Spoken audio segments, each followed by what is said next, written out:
But anyway, well, let's in the keeper, yes, in the interest of keeping in the theme of having fun. We're not going to talk about election results. Let's speak about somebody that's gravely ill.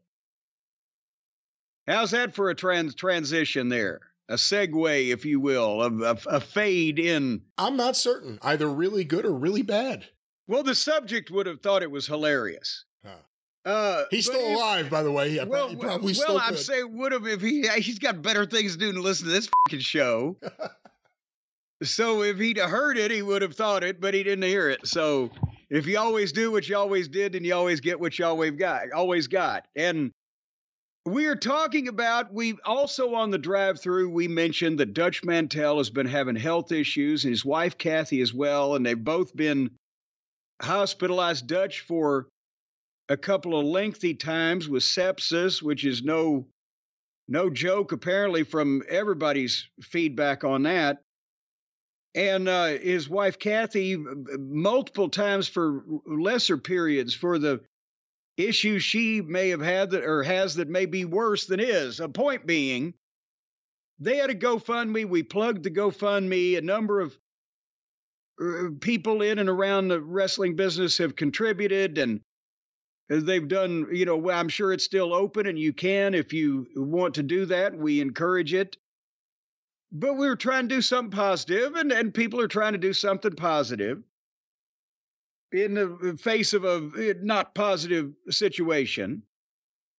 And there was, Brian, I think on anybody's part, no reason to take the piss out of it, as they say across the pond, right?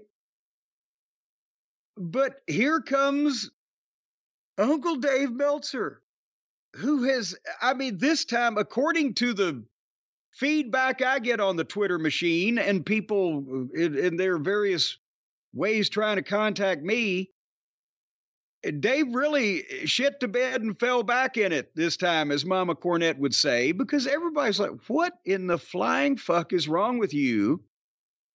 And it's been going on for years now, and it seems to increase the ever-growing, ever-increasing, for once, I don't know what word to use, fascination, obsession, compulsion,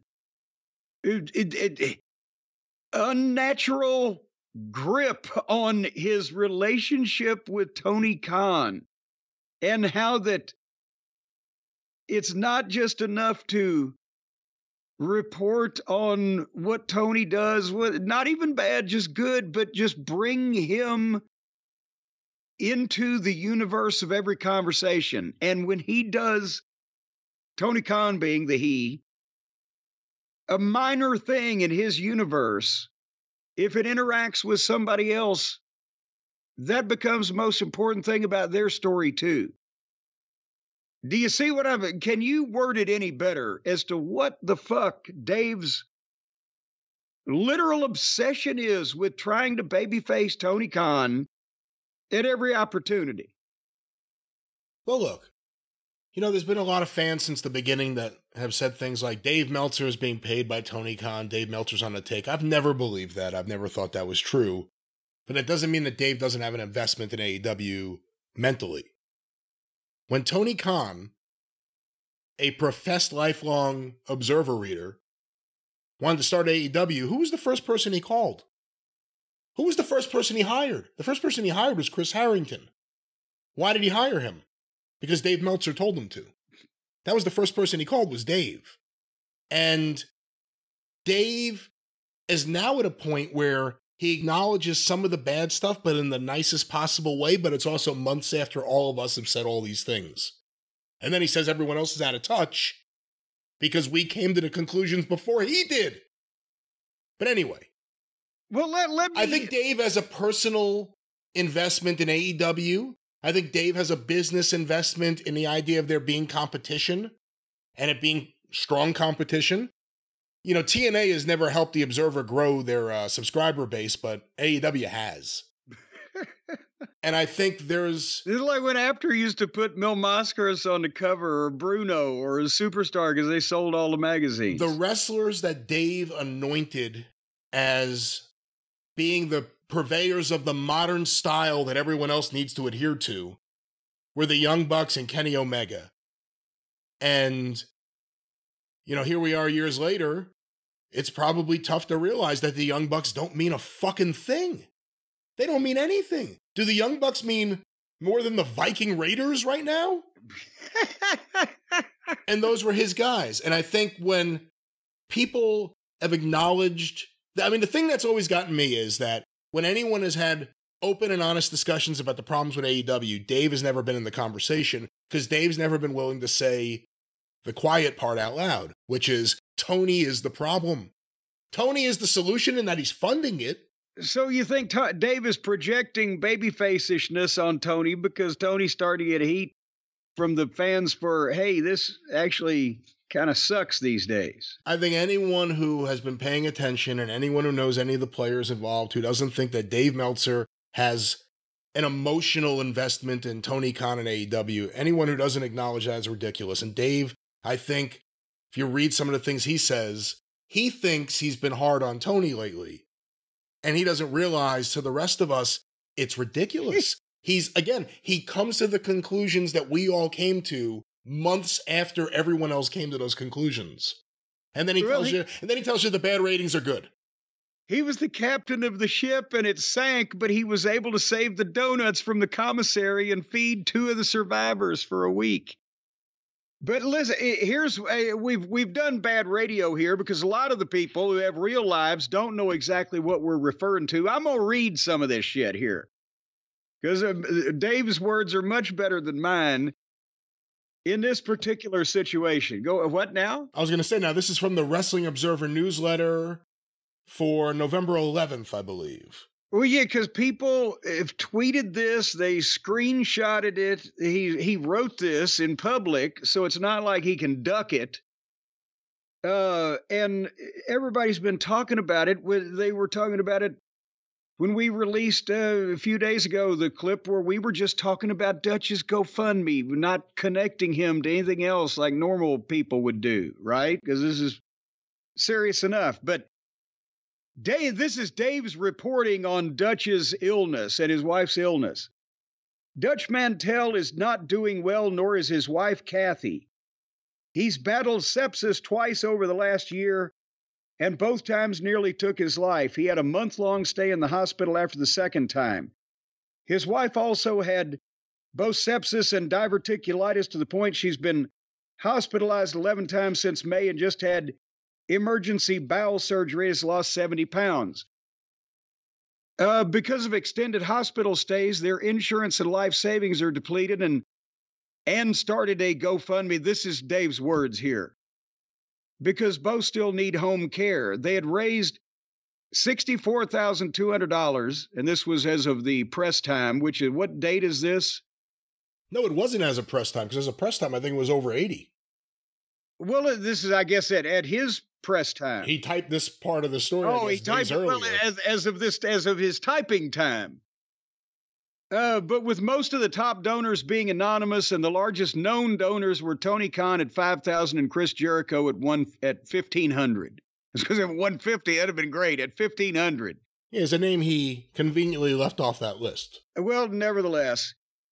So that is, I'm looking at this written down, 1, 2, 3, 4, 5, 6, 7, 8, 9. That's about 10 lines for a guy who's been in the wrestling business over 50 years and has worked for all the major companies, being in bad health, right? And needing help. Yeah, meanwhile, he wrote the career biography of Tegan Knox and Indy Hartwell in this issue. Well, but no, we're continuing on with this story even. Here's where the story goes from here, the most important part that we need to know. He continues on, with Khan, many have pointed out that Mantel as a podcaster was brutal to Khan, even being critical of him when the promotion was at its popularity peak, and recently criticized him for the contract terms Swerve Strickland got in his recent deal. It is something when a former wrestler gets mad at a promoter who clearly can afford it for what he pays the top talent. Let me hold on here. I'm pretty sure Dutch probably wasn't mad. In shock, disbelief, gobsmackedness as a veteran promoter and or matchmaker, booker, office personnel would be, but I don't know if he was stomping up and down. Go ahead. I'm sorry. No, I was just going to say it was a big topic. When Swerve's contract and when Daniel Garcia's contracts were coming up or just being renewed, the idea that Tony Khan was overpaying by multiples WWE is a big part of the story. Yeah, well, anyway, and he continues. It is something when a former wrestler gets mad. And he was doing it after he knew the new deal was put together that was going to make the company exceedingly profitable. Wrestlers using the old school, he doesn't draw money, and not understanding that this isn't a mom and pop week to week business based on live event numbers, but one that in a worst case scenario year would generate $250 million next year, and that most of that revenue is guaranteed ahead of time, ... He went on a fucking rant defending Tony Khan's business potential or ability or whatever. Based on the numbers Tony Khan gave him. Well, but also and made it a longer paragraph than Dutch's entire wrestling career when he's very ill and needs people's help. This was more important and Dutch Mantel said I don't know that Dutch ever said he wasn't taking in a lot of money. Dutch Mantel's in the hospital. Boy, I hate those hairy fucks. I wish they would go shave off all their hair, freaks. It's like it doesn't. What the fuck? And again, for all of us who have been calling attention to all these things going on, we're not saying that Tony Khan is not taking in quite a tidy sum from his TV rights and his fucking things, and he's spending a tidy sum as well. And that's part of the story. But the quality of the program is pretty much what is talked about. And in that case, I'm sorry, no, but why is this a venue, a particular spot, to say Dutch Mantel's ill and needs help, and what a contribution he's made to the business for 50 years? And by the way, he's a complete dumb shit who doesn't know what he's talking about. And it's part of the story that Tony has to overpay guys to keep them. It's not like, oh, he could pay anyone whatever he wants because money is, woo, money, who cares? Woo. No, he has to. To keep them, he now has to overpay everyone. That's the issue. Because the other ones can look and say, well, look at so-and-so, and he's down here on fucking Rampage, soon to be canceled. And look at me, I'm up here on, how the fuck am I? Oh, well, of course you're worth more now. And it'll be a good little cycle, and they can afford it because that's another part. And it's going to go up. And it's going as Triple H and WWE cut off the indie pipeline, it's going to go up. These salaries are going to go sky high. And at the same time, for heaven's sake, yes, there's a reason why that they've got to a point where they can be guaranteed $100 and whatever million a year from this thing, because nobody has ever been willing to spend literally hundreds of millions of dollars to get to that point, maybe. And now we will wait and see as to whether it was sound strategy in terms of how long it takes them to make that money back or whatever. But I was thinking about this the other day. For the money that they spent on the video game, AEW, right? We get best guesstimate from everybody involved was this thing has to be a $50 million deal or more. Correct? I think the lowest number we heard was like 35, but I think it was much more than that. Well, let's say $35 million. With that amount of money, they could have when he started AEW, he could have flat out purchased every wrestling promotion in the country and actually probably in the world, maybe with the exception of a couple of those in Japan or in Mexico and one in Japan.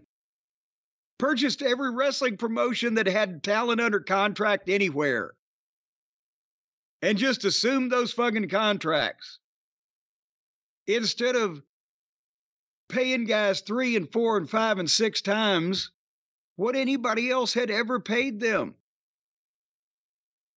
Or now, hold on.